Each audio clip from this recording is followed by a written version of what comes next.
우리가 맨 처음에 추계 시대에 대해서 인도 철학에 대해서 공부를 했었고요. 그 다음에 석가모니의 탄생에 대해서 이야기를 했었고, 그 다음에 쭉 넘어가면 31페이지인가 석가모니의 사상이 있을 거예요.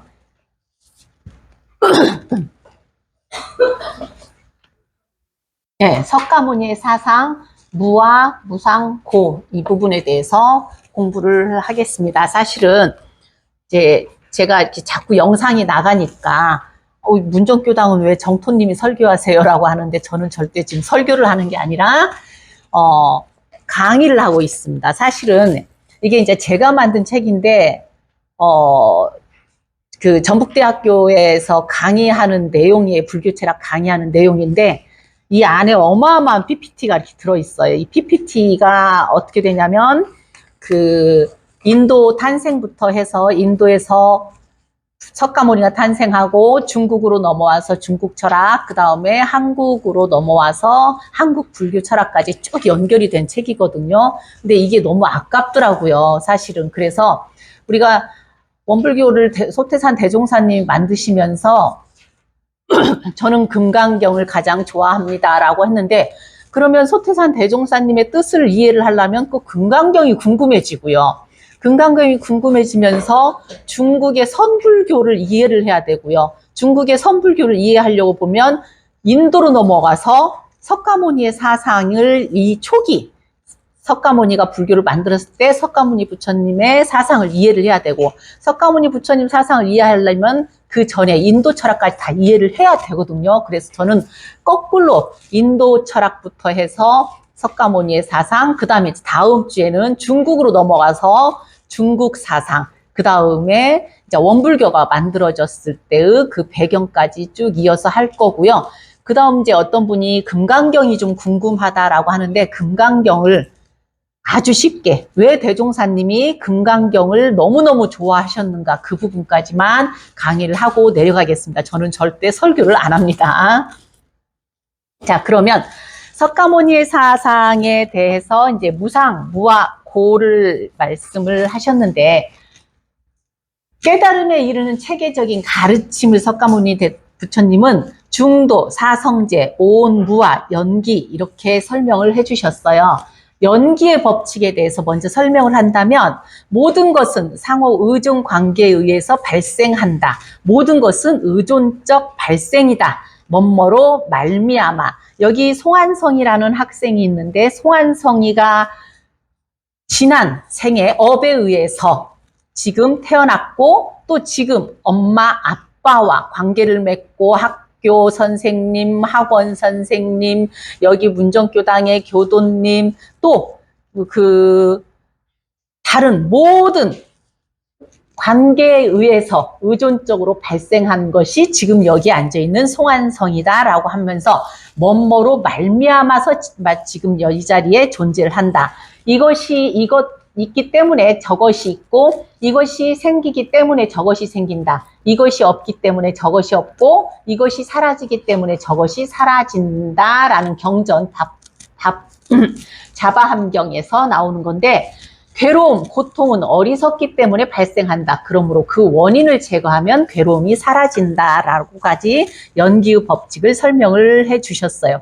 이 연기서를 다시 본다면 모든 존재와 현상은 상호 의존적으로 발생되어 있다.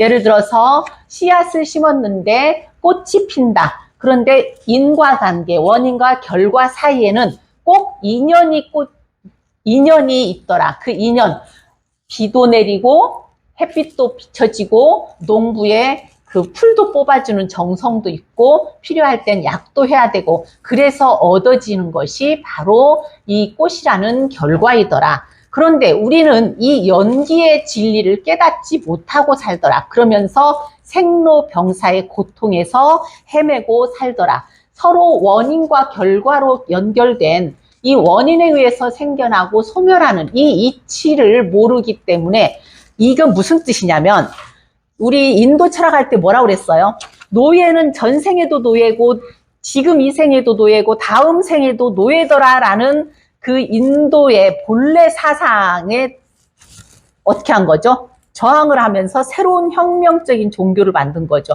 어떻게 전생에 인도인데 지금도 저기 노예고 다음 생에도 노예냐. 노예. 이거는 말도 되지 않는다. 우리는 서로 인연 결과에 의해서 만들어진 존재다. 이 서로 연결된 존재다. 독립적인 존재는 하나도 없다. 영원한 존재는 하나도 없다. 이렇게 서로 관계를 맺어지면서 만들어진 존재다. 여기에서 볼펜 하나 뜩 들면은 이렇게 연결된 존재를 갖다가 뭐라고 그러냐면 인드라망이라고 들어보신 적이 있을 거예요. 인드라망. 자, 그러면서 원인과 결과가 있으려면 인연이 있어야 된다. 아까 말씀드린 대로 농부의 정성과 우로의 혜택이 있어야 된다라는 것. 이것만 좀 아시면 인연의 법칙, 연기의 법칙은 이해가 되실 것 같아요. 자, 그 다음에 사법인인데 4가지 불변의 진리라고 했어요. 맨 처음에 이게 순서대로 이어져야 돼요. 재행무상, 재법무와 일체계고, 열반적정이라고 그랬는데 항상 하지 않더라. 항상 하지 않는데 실체가 어딨냐. 실체가 없다. 그러기 때문에 무아이더라. 그런데 우리가 항상 하다고 믿고 거기에 집착을 해서 고통을 받더라.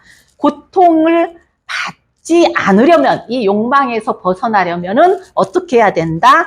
해탈을 해야 된다. 그래서 모든 것이 넘어갔다. 왜 혼자 넘어가요? 왜 혼자 넘어가요? 경님, 왜 혼자 넘어가요?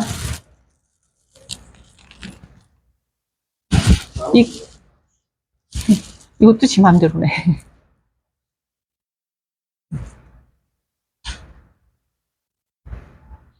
마우스요?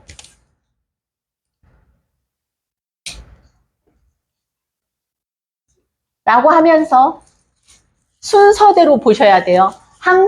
모든 것은 항상 하지 않다. 무상하더라. 항상 하지 않는데 어떻게 실체가 있겠냐. 실체는 없다. 무아예요. 근데 실체가 있다라고 하면서 우리는 거기에 매달리고 살더라. 그러니까 고가 얻어지더라. 일체계고. 이 고통에서 벗어나려면 항상 수행을 해서 해탈의 경지에 가야 된다라고 하면서 여기에서 외우는 것은 뭐냐? 무상, 무아, 고. 실체는 없고 작용으로서 흘러감만 있더라. 여기 실체는 없고는 아까 뭐라고 그랬어요? 무아. 실체는 없다. 그럼 이 작용은 혹시 뭘까요? 우리가 행하고 있는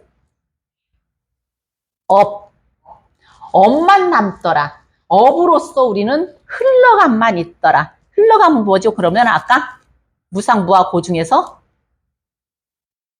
무상이죠. 자, 무상, 무아, 고 이것만 외워두시면 석가모니 사상은 다 이해가 돼요. 그러면서 우리가 고통으로 이끄는 것은 그 원인이 뭐냐? 번뇌 때문이더라 라고 하면서 번뇌의 종류의 중에 삼독이라고 하는데 이 삼독이 뭐다? 진치다. 탐진치다. 욕망. 그 다음 진, 분노하는 거. 그 다음에 치, 어리석음, 무지다. 지혜롭지 못하다. 이게 삼독인데 수행자에게 가장 극복하기 어려운 3가지가 삼독이더라. 어떻게? 탐진치. 그 중에서 넘어가면은 이 탐진치를 순서대로 본다면 뭐가 가장 가운데 있어요? 치. 그 다음은 탐. 그 다음은 진. 사람이 어리석기 때문에, 무명하기 때문에, 무지하기 때문에 내가 이것이 내 것이 아닌 줄을 모르면서 자꾸 욕심을 내더라. 탐. 욕심을 내는데 세상은 재화가 딱 정해져 있기 때문에 그 욕망이 채워지지 않기 때문에 어떻게 된다? 진. 화가 난다. 그게 바로 탐진치의 순서예요. 그러면서 사성제를 또 다시 부처님이 말씀을 하셨는데 고제, 고성제라고 그러죠. 집제, 집성제, 멸제, 멸성제, 도제, 도성제라고 그러는데 이게 현실 세계의 모습에서는 내가 어떤 부분에 대해서 집착을 하고 그 집착 때문에 고통을 받는 거고 내가 고통을 벗어나기 위해서 도를 깨닫고 그 도를 깨달아서 실천을 하면 열반의 경지에 이르런다라는데, 이걸 순서대로 다시 한번 보면은 사성제는 고진멸도인다. 내가 술을 많이 먹었다. 내가 술 중독자가 되었다. 이 술 중독자가 되어서 술에 집착을 했더니 병의 원인이 되었다. 속이 쓰리고 역류성 식도염이 생기고 위염이 생기고 나중에 위궤양이 되고 술에 집착했더니 병의 원인이 되었다. 그래서 나는 뭘 얻었다? 병을 얻었다. 그래서 고통을 지금 겪고 있다. 술에 의해서. 그래서 이게 원인이 되고 이게 결과가 되는 거예요. 그러면 우리는 어디를 쫓아가야 돼요?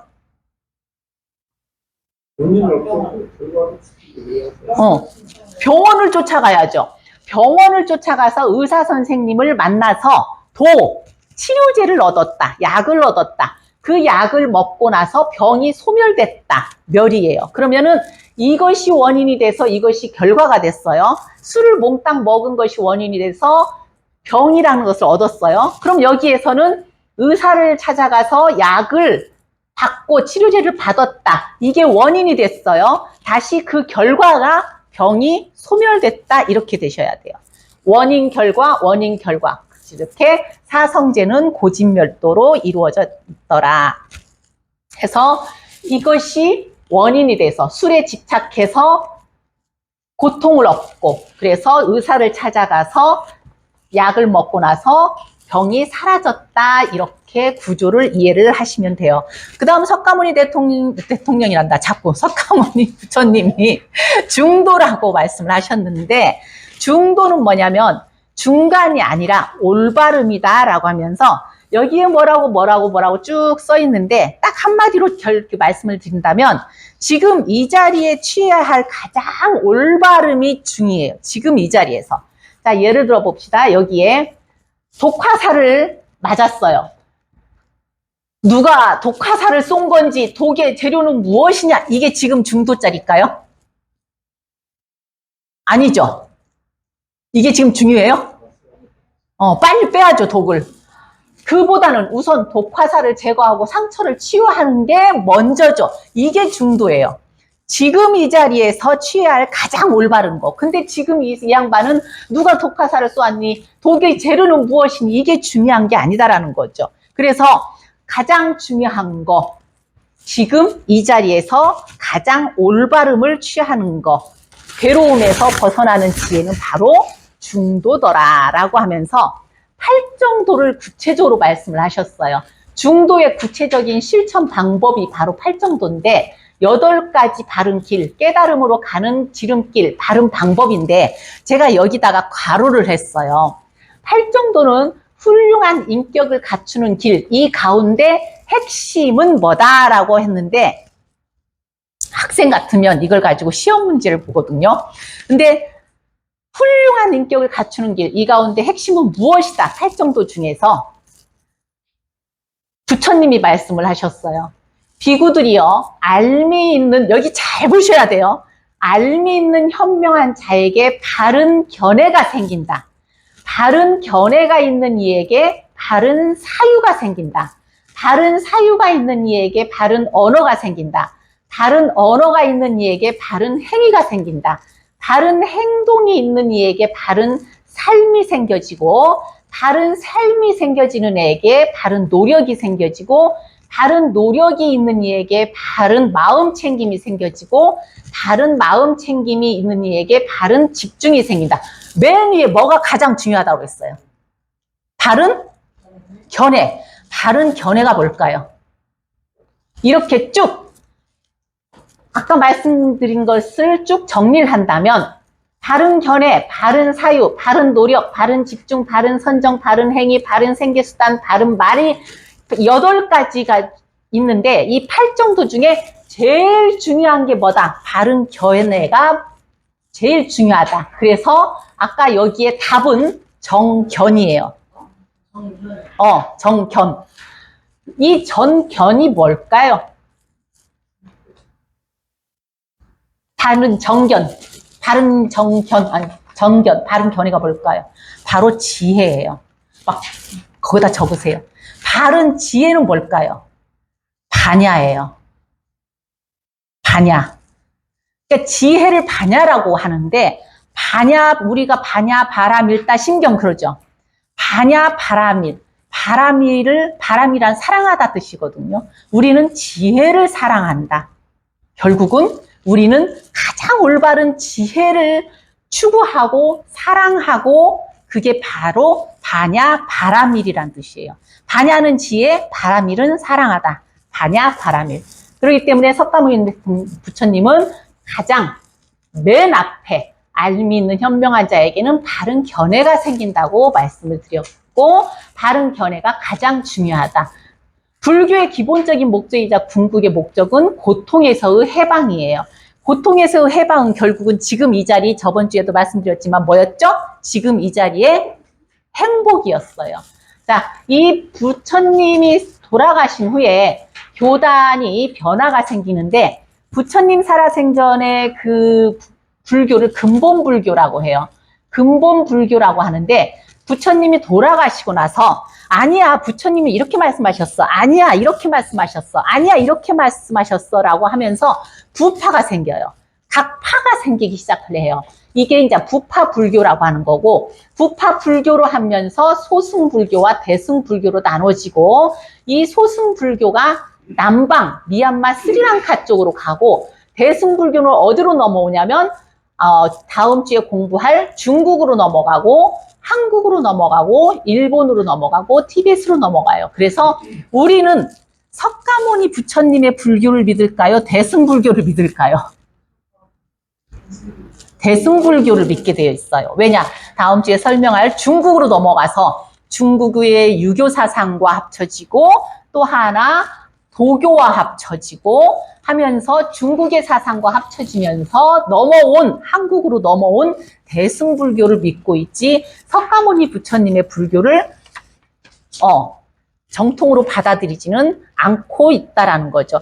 이것을 우리가 다시 한번 살펴본다면, 여기에서 제가 지도를 하나 그렸는데, 이 지도가 안 보이면 그 프린트물에 지도를 한번 보시면 돼요. 인도에서 만들어진 불교가 이쪽 페르시아 부분에, 이쪽 서양 쪽에 아주 가깝게 지냈어요. 서양 쪽에 가깝게 지낸 이유는 여기에 뭐가 있어서? 이쪽에 무슨 산이 있어서? 티베트, 히말라야 산맥이 있었어요. 넘어갈 수가 없었어요. 너무 높아서 넘어갈 수가 없었는데, 이쪽은 아주 가까운 서양 쪽이 있었어요. 그래서 서양 쪽과 가까우면서 물물 교환을 엄청나게 많이 했었어요. 사실은 중국과 물물 교환할 것은 별로 없었어요. 근데도 중국으로, 이 친한 서양으로 인도에서 불교가 넘어가지 않고 중국으로 인도에서 불교가 넘어간 이유가 있어요. 온도가 좋아서, 또 육로가 좋아서. 육로 아까 안 좋다고 했는데 히말라야를 넘어가기 때문에. 네. 그럼 왜 넘어갔을까? 이 생각 잘 하셔야 돼요. 왜 굳이 중국하고는 교류가 하나도 없었는데 중국으로 넘어가서, 그 중국으로 넘어가서 유교와 도교와 합쳐지고 그게 한국으로 들어오고 이런 과정을 겪었을까? 인도에서? 여기 생각 잘 하셔야 돼요.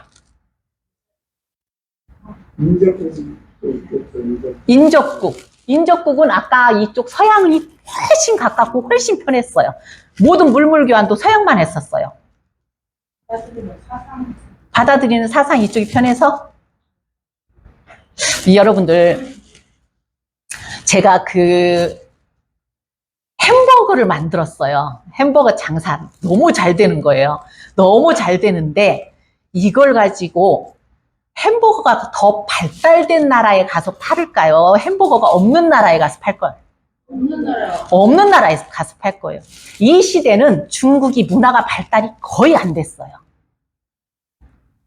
그러면은 내가 만든 불교를 문화가 발달된 나라에 가서 팔까요? 문화가 전혀 발달이 안 된 나라에 가서 팔까요? 안 된 나라에 가서 파는 거예요. 그래서 중국으로 넘어가요. 그 험난한 길을 뚫고. 그래서 이때 중국의 문화는 발달이 거의 안 돼서 가지고 중국으로 넘어가서 불교를 파는 것이 가장 잘 팔리겠다라고 생각을 해서 넘어가게 되는 거죠.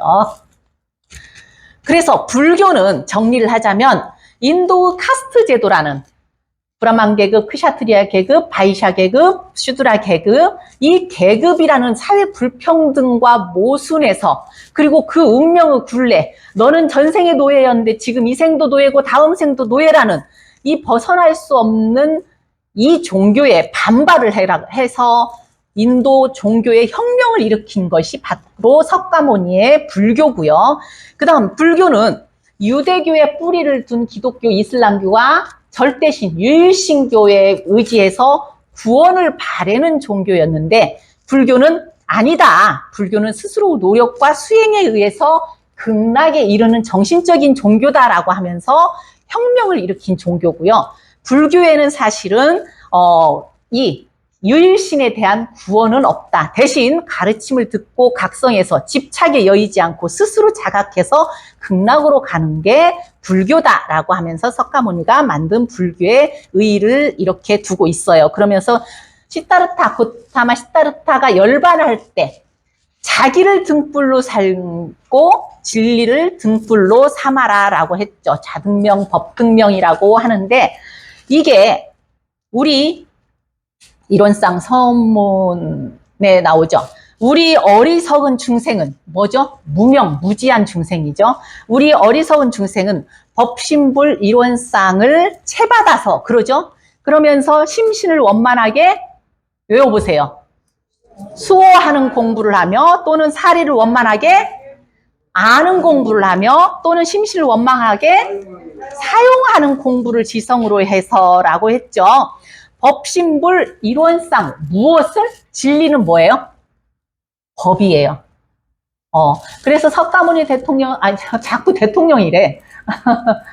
석가모니 부처님은 자등명, 법등명이라고 하면서 자기 자신을 등불로 삼고 법을 등불로 삼는 공부를 해라. 결국은, 우리 대종사님이 석가모니 부처님의 뜻을 이어받아서 과거 성현들이 깨친 바를 참고하기 위해서 각 종교의 경전을 두루두루 다 열람하시고 특히 유교의 논어, 맹자, 그 다음 대학, 중용, 사설을 다 열람하시고 또 불교를 다 열람하시고 또 동학사상을 열람하시고 또 기독교를 다 열람한 뒤에 대종사님이 뭐라고 그랬냐면 나는 석가모니 부른 성인들 중에 선인이라고 판단을 하고 나의 연원으로 정하겠다. 그러면서 나는 불교를 연원으로 정하고 석가모니 부처님을 연원으로 정하면서 불법을 주체 삼아서 나는 원불교라는 회상을 건설하겠다. 그 중에 나는 제일 좋아하는 경전이 금강경이더라라고까지 말씀을 하셨어요. 그러면서 이렇게 해서 이제 불교와 원불교의 연원과 특징을 이렇게 공부를 했고요. 다음에는 이제 중국으로 넘어가면서 중국에서 어떤 사상을 받아들였는가 이 부분에 대해서 한번 살펴볼 거고 맨 마지막에 석가모니가 말씀하신 그 금강경을 어떻게 해석을 해야 될 것인가 왜 대종사님이 금강경을 가장 좋았다고 할 것인가 그 부분에 대해서 잠깐 공부하고 저는 강의를 마칠까 합니다. 자, 오늘 공부는 여기까지입니다. 어떻게 끝 해가지고 마음 공부합시다. 감사합니다. 예.